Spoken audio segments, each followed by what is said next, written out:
Hello, young friends. I am Jairus Jack Liza. Today, I will tell you a story of hope, a big boat, and a very special promise from God. This is the story of the covenant with Noah.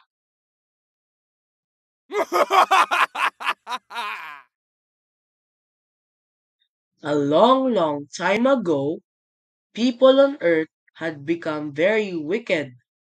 They disobeyed God and hurt each other. Their hearts were full of evil, and the world was no longer good.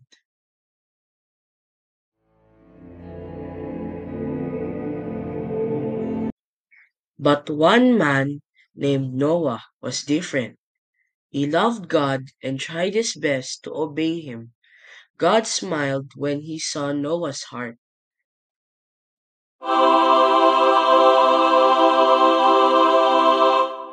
God said to Noah, I am going to send a great flood to clean the earth. Build an ark, a big boat, take your family and two of every kind of animal with you. Noah obeyed even when the people laughed at him.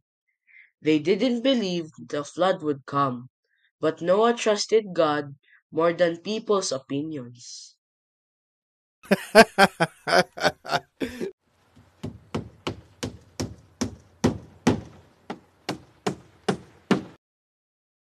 When the ark was ready, animals came, two of each kind: lions, birds, bears, even tiny ants. Noah and his family led them into the ark. Then the rain came.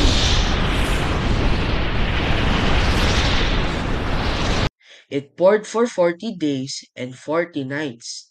The earth was covered in water, but Noah, his family, and the animals were safe. Finally, the rain stopped. The sun came out. Slowly, the waters began to go down. One day, the ark rested on a mountain. Noah sent out a dove. It came back with an olive leaf. That meant trees were growing again. Soon they could leave the ark.